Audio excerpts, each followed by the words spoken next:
Reels वाली बहू। प्रज्ञा को रील्स बनाने का बड़ा ही क्रेज है और वो दिन भर रील्स बनाती रहती है। खाते पीते घूमते फिरते घर में कॉलेज में रील्स बनाने के कारण प्रज्ञा पूरे कॉलेज में हाईलाइटेड है। जहां उसकी रील्स सभी को पसंद आते हैं, वहीं मनीषा चिंता में डूबी रहती है। एक रोज जब खाते हुए प्रज्ञा रील्स बना रही होती है, तब मनीषा कहती है, 1 मिनट भी चैन नहीं है इस लड़की को। ये नहीं कि खाना तो आराम से खा ले, लेकिन नहीं, अरे थोड़ी देर रील्स नहीं बनाओगी तो आसमान नहीं टूट पड़ेगा।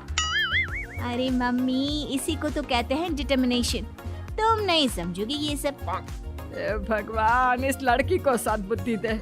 जब देखो तब टेढ़ा बाका मुंह बनाती रहती है। मनीषा की बात का प्रज्ञा पर जरा भी असर नहीं होता और वो खाते खाते रील्स बनाती रहती है। दिन बीतने लगते हैं और देखते देखते प्रज्ञा का कॉलेज भी खत्म हो जाता है। आए दिन कोई ना कोई मनीषा को प्रज्ञा की शादी करवाने का सुझाव दे जाता है।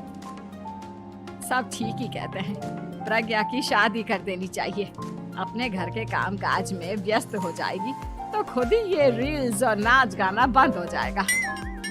मनीषा और प्रेम प्रज्ञा के लिए एक अच्छा लड़का ढूंढने लगते हैं और तभी विकी का रिश्ता प्रज्ञा के लिए आता है, जिसने प्रज्ञा को उसकी रील्स देखकर पसंद कर लिया था। अगले दिन विकी अपने माता पिता के साथ प्रज्ञा के घर पहुंच जाता है और प्रज्ञा साड़ी पहने हाथों में चाय की ट्रे लिए उनके सामने आती है। जब विकी को पसंद है तो हमें भी बहू पसंद है। बहन जी, आप बारात की तैयारी कीजिए। एक बार लड़का लड़की अकेले में बात कर ले तो अच्छा रहेगा। हाँ हाँ, क्यों नहीं। मनीषा विकी को प्रज्ञा के कमरे में भेजती है, जहां प्रज्ञा पहले से ही रील्स बना रही होती है। तभी विकी कहता है, आ गए आपके साजन जी। हमारे साथ ये रील्स कंप्लीट करती तो और भी अच्छा रहता।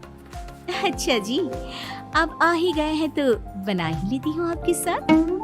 दोनों मिलकर रील्स बनाते हैं। जब वी मीट और तुरंत पोस्ट भी कर देते हैं। फिर विकी कहता है, जब आप साड़ी में चाय लेकर आए तब मुझे लगा कि कहीं मैं गलत घर में तो नहीं आ गया। अब सही है। दोनों की शादी पक्की हो जाती है और शादी के दिन भी प्रज्ञा रील्स बनाने से चूकती नहीं। यहाँ तक कि बारात के समय भी नाचते हुए रील्स बनाती है। सभी लोग प्रज्ञा की तारीफ के पुल बांध देते हैं और प्रज्ञा नाचती गाती अपने ससुराल चली जाती है। सब कुछ अच्छा चल रहा होता है। प्रज्ञा यहाँ भी दिन भर हर चीज की रील्स बनाती रहती है। लेकिन कुछ दिनों के बाद जब सुनीता कहती है, बहू, ये रील्स के साथ साथ कुछ काम भी कर लिया करो। वैसे तुझे और क्या क्या बनाना आता है? मम्मी जी, वैसे तो सब कहते हैं कि मैं सब कुछ अच्छा बनाती हूँ, लेकिन मुझे लगता है कि मैं मैगी अच्छा बना लेती हूँ। हाँ, कॉफी भी अच्छा बना लेती हूँ और मुंह तो सबसे अच्छा बना लेती हूँ। हैं? अच्छा अच्छा। सुनीता अपना माथा पकड़ लेती है और कहती है, बहू, कुछ खाना बनाना भी सीख लेती। मम्मी जी, मैं लंबी प्लानिंग कर रही हूँ। जल्दी ही मैं इतनी फेमस हो जाऊंगी कि मुझे पैसे मिलने लगेंगे। हम दोनों सास बहू राज करेंगे, राज। नौकर काम करेंगे और लोगों की तो लाइन लगेगी हमसे मिलने के लिए। तेरा दिमाग खराब हो गया है क्या बहू? हंसी मजाक तक ठीक है, लेकिन इस तरह घर नहीं चलते। जितना जल्दी हो इस घर के तौर तरीकों को सीख लो।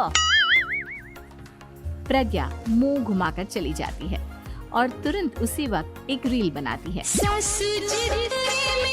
ये देख सुनीता का गुस्सा 7वें आसमान पर चला जाता है और विकी के घर आती ही सुनीता उसे सब कुछ बताती है। विकी भी अब प्रज्ञा की इन हरकतों से परेशान हो जाता है। तुम टेंशन मत लो मम्मा, मैं देख लूंगा।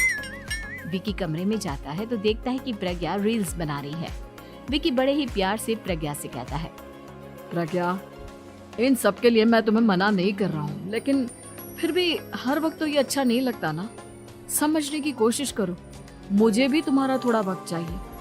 मैं जब ऑफिस से आता हूँ तो मुझे समय देने की जगह इसी में लगी रहती है। तुम ज्यादा ही सोच रहे हो। तुम भी मेरे साथ रील्स बनाओ ना, तुम्हें भी बहुत अच्छा लगेगा। तुम्हें इज्जत से कोई बात समझ में नहीं आती क्या? दिमाग खराब हो गया है तुम्हारा इस चकाचौंध से। अगर तुमने अपना रवैया नहीं बदला तो मैं तुमसे दूर चला जाऊंगा। तुम ही रिश्ता लेकर आए थे, मुझे लड़कों की कमी नहीं थी और ना आज है। विकी दरवाजा पटक कर चला जाता है। धीरे धीरे विकी प्रज्ञा से दूर होता जाता है। एक रोज मनीषा प्रज्ञा के ससुराल उससे मिलने जाती है। तब सुनीता उससे कहती है, बहन जी, अब आई हैं तो कुछ दिन यहाँ रहकर जाइएगा, आप ही का घर है। हाँ मम्मी, बहुत दिन हो गए तुम्हारे साथ एक भी रील नहीं बनाई मैंने। प्रज्ञा तुरंत अपने फोन में रील्स ऑन कर लेती है। ये सब मुझसे नहीं होगा। तेरा ये भूत अभी तक नहीं उतरा क्या? बहन जी, आप कुछ कहती नहीं क्या इसे? जब आप ही कुछ नहीं कर पाई तो मैं कर ही क्या सकती हूँ। सास तो वैसी ही बदनाम है। शाम को घर की लाइट चली जाती है और मनीषा प्रज्ञा से कहती है, मेरे घुटनों में बहुत दर्द हो रहा है, तू लाइट का कुछ इंतजाम करना बेटा। अच्छा, कैंडल जला देती हूँ मम्मा। प्रज्ञा गाते हुए कैंडल जलाती है और खिड़की के पर्दे के पास रख देती है। मनीषा, जिसे बहुत दर्द हो रहा है, वो सो जाती है और प्रज्ञा हमेशा की तरह अपने रील्स में लग जाती है। उधर कैंडल की वजह से पर्दा आग पकड़ लेता है और मनीषा के कमरे में आग लग जाती है। बचाओ, कोई है, बचाओ। सभी भागते हैं और विकी कमरे की आग बुझाने में लग जाता है, लेकिन तब तक मनीषा आधी जल चुकी थी। मनीषा की हालत देख प्रज्ञा रोने लगती है। विकी मनीषा को तुरंत हॉस्पिटल ले जाता है और उसे एडमिट कराता है। विकी प्रज्ञा से कहता है, देख लिया ना, तुम्हारे इस नाच गाने की वजह से आज तुम्हारी माँ की जान जाते जाते रह गई। अब पता नहीं तुम और क्या चाहती हो। उधर डॉक्टर कहते हैं, इनकी हालत बहुत नाजुक है, आधे से ज्यादा जल चुकी है। प्रज्ञा रोती हुई मंदिर में जाती है और भगवान के आगे जाकर कहती है, भगवान, मेरी माँ को ठीक कर दो। मैं कसम खाती हूँ, हाथ से ये रील्स बनाना छोड़ दूंगी। बस मुझे मेरी माँ वापस मिल जाए। 2 दिन बीत जाते हैं और मनीषा खतरे से बाहर आ जाती है। पेशेंट अब ठीक है, आप लोग उनसे मिल सकते हो। सब कोई मनीषा से मिलता है और प्रज्ञा सबके सामने अपना फोन तोड़ देती है।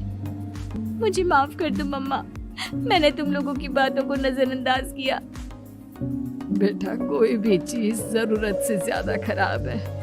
मैंने तुम्हें रील्स बनाने से कभी मना नहीं किया, लेकिन हर वक्त एक ही चीज तो सही नहीं है। मैं समझ गई हूँ मम्मा, आई एम सॉरी। प्रज्ञा उस दिन से रील्स बनाना छोड़ देती है और पूरी तरह से अपने घर में लग जाती है।